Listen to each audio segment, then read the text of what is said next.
Okay, so Lad McConkey, Georgia's leading wide receiver, is going to come back for the 2023 season. I don't think this is really, I mean, this is sort of what was expected. But here's what he said on Instagram: "One last ride with my guys, no place I'd rather be. Hashtag back to work." So, when you look at Lad, this was his sophomore season at Georgia. It was his third season at Georgia, but his sophomore season because I think in 20 he didn't play very much, but this really does. It's a good start for Georgia to the 2023 season. I mean, Georgia was always internally. This time a year ago, you have to remember that this was when Jermaine Burton left Georgia. And when you talk with some of the folks on the inside, they say, well, that's not, great necessarily, but they really felt like Ladd was their best receiver coming back into 2022. Um, Him with a combination of AD Mitchell gave Georgia a very good punch. Now, AD didn't hardly play in 2022 because of injuries, but Ladd sure did, and he had a very good year. He was second team All SEC, started 12 of the 13 games that they played in the regular, the non-playoff season. He had 51 receptions behind only Brock Bowers for 675 yards, five touchdowns, a bunch of punt returns. Really played well against State. He had a 70-yard run against Mississippi State as well. Um, he has been really an exceptional player over time for Georgia. His highlights in terms of career highs. This was headed into the playoff. Was six receptions against Kent State, 135 yards a year ago against Auburn. I think he's had more than one touchdown against someone lately, but maybe not. And of course, he had that 60-yard reception against Auburn and the 39-yard punt return that sort of got Georgia rolling against Georgia Tech in 2022. But Ladd coming back helps Georgia, helps Carson Beck or whoever the starting quarterback may be. He says one last ride. I do wonder with the tendonitis that Ladd's been dealing with in his knees. It's not like he's a raw player. He is what he is. He is what he's going to be. I mean, he's certainly going to be an NFL football player, but I not only just him saying that, but with the banging up injuries that he's dealt with, the tendonitis essentially in his knee, I guess. This has got to be his last year at Georgia, you would imagine. Now he's going to be joined by a couple of transfers, one from Missouri and one from Mississippi State, who were very productive in the SEC. So those guys know what they're doing. I don't think for Ladd, well, I don't think he'll be the leading receiver in 2023. That will probably be Brock Bowers. But I don't think it's the end of the world if he has sort of a season where he doesn't have to play every single game. I'll tell you that right now. But he had an exceptional year. Let me just read this one last thing about Ladd because he ends the season playing 15 games. He almost caught Brock Bowers. He had 58 catches for 762 yards, seven touchdowns, including that long of 37. He averaged about 51 yards a game. Brock Bowers had 63 catches for 942 yards. So Ladd narrowly missing out on catching him. Georgia, unlike a season ago, will only return three of their top six receivers. So that's one reason why you saw the transfers come in. Hey, make sure you're picking up double dogs today. Um, the orders are getting closer and closer to where I'm concerned that I won't have enough confetti for folks who order. If you order today or now, you're going to get confetti included in your order. I'm not sure I'm going to get to February and be able to comfortably say that, but if you order now, probably in the next 7 days, maybe, you're probably going to get confetti. Right now, you will. Like Tuesday, I don't know. So make sure you're picking it up. There will be some images of Ladd in there for sure. He had a great game against Tennessee. there's an image of Ladd against Oregon that there's kind of a story behind that I'll briefly tell.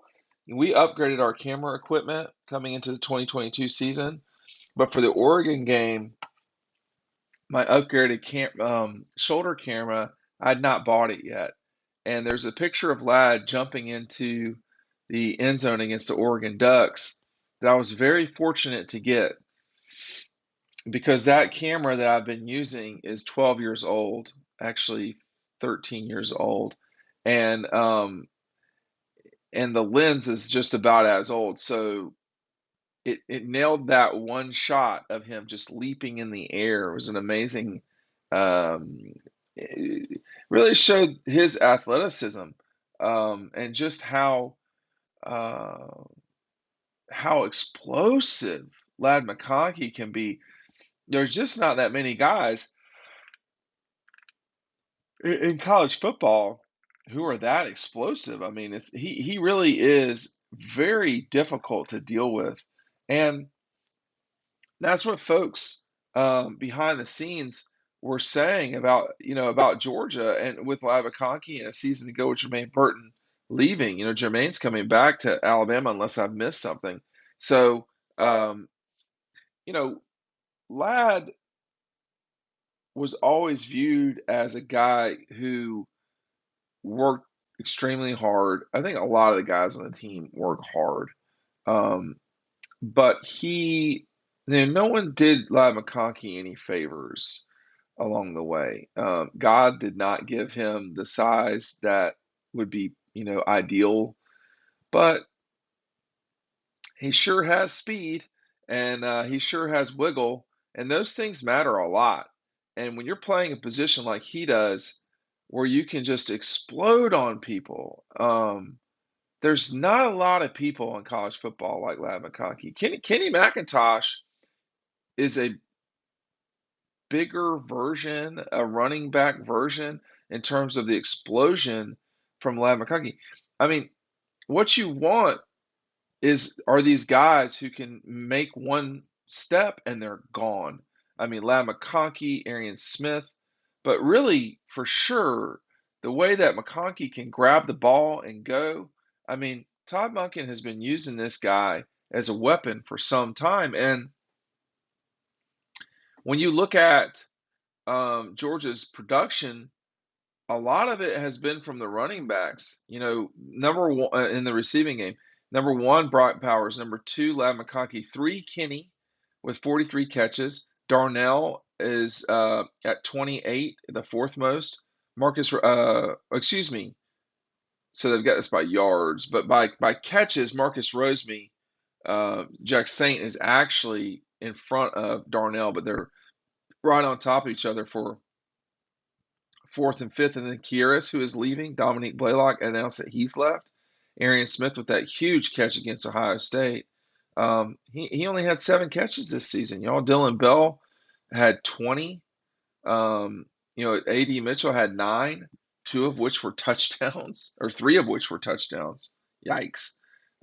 Edwards with 14 catches. I mean, you get my point, is that a lot of these guys, there's a lot coming out of the backfield.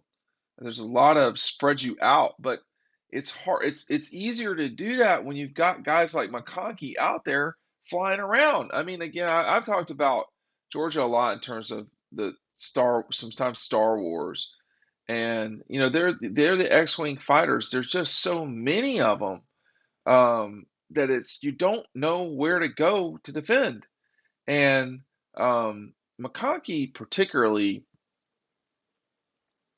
That Mississippi State game, it was a really cold game. And, Georgia I'm trying to remember, that was coming out of the half, I think. Georgia was, kind of, I don't know that I would say they were goofing around. I mean, they had firm control of that Mississippi State game.